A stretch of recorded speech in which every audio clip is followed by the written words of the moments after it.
The time has come. Luka Doncic and the Los Angeles Lakers face off against my Dallas Mavericks tonight. My Los Angeles Lakers versus my Dallas Mavericks. I hope Luka drops 50. I hope he does. I hope Nico Harrison's there, and I hope Luka turns and screams at him after every shot. I don't think Nico's going to be there. I would be surprised. I'd actually be kind of impressed if Nico was there. I feel like that would show a level of growth that he has not otherwise displayed. I don't know. I'm not like not a Mavs fan, but in this situation, I want the Mavs ownership to feel the wrath almost of their decision making. I don't think I'm ever not going to be a little bit crushed on the inside, to be totally honest, that Luka Doncic isn't a Mav anymore.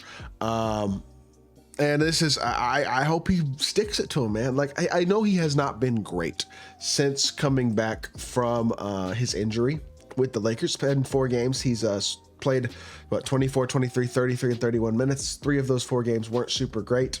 I mean, the second game I felt like was okay, but he had 5 fouls and he just didn't play great. This last game, well, really the last couple games, the efficiency just wasn't there 2 games ago, but it was still 11 rebounds, 8 assists. Luka type playmaking and rebounding and doing stuff. And then against Denver, it was like a well-oiled machine. 32 points, 10 rebounds, 7 assists. Him and Braun were on the same page at a really high level.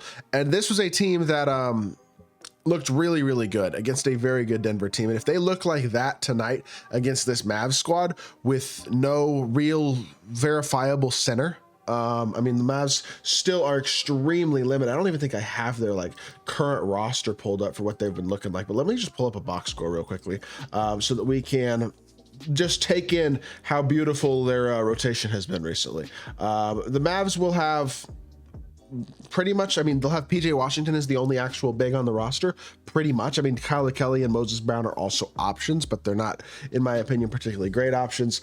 And I mean, you have Kessler Edwards actually playing as a starter, Klay Thompson, sure, Dinwiddie off the bench. Christie's been really good for the most part, although he had a rough game in their last game against the Warriors, but he's been good in Dallas. Jaden Hardy, this isn't an amazing roster right now. Olivia Maxence Prosper, I like the effort of, and Najee Marshall can be a pretty good player.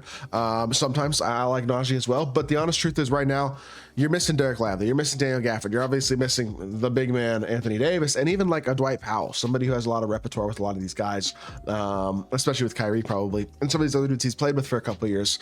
I don't know. I just think the Mavs are going to be at a disadvantage because the Lakers' biggest deficiency is on the interior, and the Mavs don't have the ability to really attack that. Now, Kyrie has been inconsistent a little bit, but really, really good pretty often for the Mavs, especially in the last few games. I mean, he had the 42 point performance against Golden State, and overall has done some really, really good things on the offensive end of the court recently, and he's going to have to in order for the Mavs to have a chance to win this game. I would realistically think, do I think Luka's going to go out there and drop 50? Probably not. Do I think it is absolutely a possibility, though? Yeah, 100%. I would not be surprised if he has 24 points in the first half and it's oh, okay, cool. He's going to actually challenge for 50 tonight. Wouldn't surprise me. He has one of those first quarters that he was really becoming known for before some of the injury stuff, but still, some of the quarters this dude has had where he's got 19 points at the end of the first quarter. I mean, he's got a 30-point near triple-double at halftime. He has these moments where it's just oh yeah, that guy's the best player in the sport. And maybe not on a night-to-night consistent basis is he the best player on the sport. I think he was last year. But this year, including the playoffs and everything, but this year, I get it. He hasn't been as good. His efficiency hasn't been quite as good. He wasn't awesome in Dallas by Luka standards. 27, 8, and 8 is or 28, 8, and 8, which I think is what he was averaging in Dallas. That's not up to standard for Luka, which is a pretty insane bar. But it just goes to show how good of a player he is. And again, how ridiculous it is to trade a guy like that for another player who has injury concerns, Anthony Davis, that immediately became realized. I don't think I will ever really be able to reckon with the idea that we traded away Luka for I mean, I like Anthony Davis, man, and I like Max Christie, but the fact we traded away Luka, full stop. That's all that needs to be said, honestly, because I don't want to disrespect the return of Anthony Davis and Max Christie and guys like that, because I think they're legitimately talented, useful, key rotation guys on this team.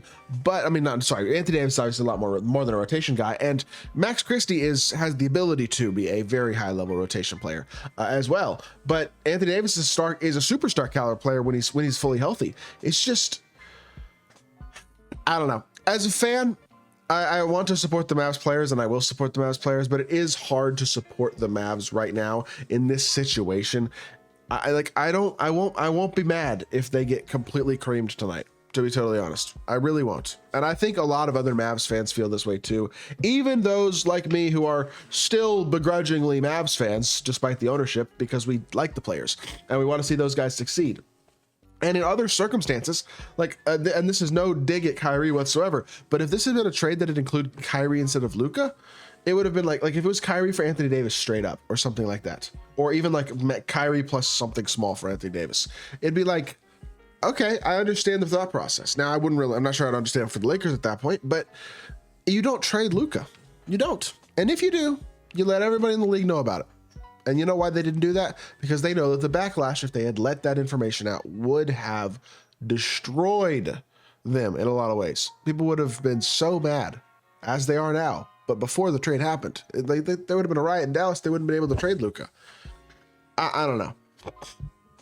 At the end of the day, this is a extremely disappointing and sad situation for the Mavs.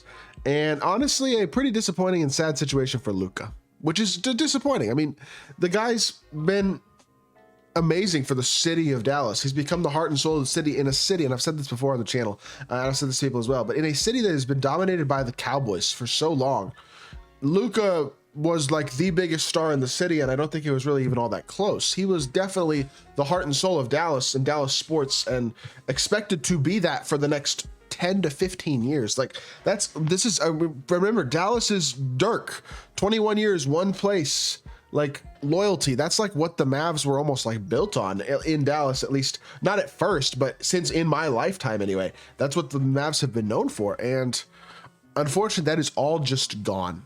And I don't know if I'll ever be able to totally reckon with it. And I know I've kind of said most of this stuff before, but I'm almost re-experiencing my basketball grief, I guess, that Luka is going to not be a Mav anymore. And you know what? We'll see what happens. The Lakers have been playing really good basketball. The Mavs have had moments of pretty darn good basketball despite all of the injuries recently.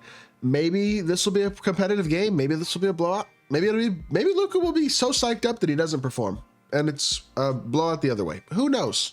We'll see what happens. I will have a video no matter what happens in this game. Mavs blowout, Lakers blowout, anything in between. I'll have a video on this game. That I can promise y'all coming tomorrow. So I hope y'all did enjoy the video. If you did, make sure you hit that like button, leave a comment, and subscribe. I'll be back with more NBA content very, very soon, and I appreciate y'all. Peace.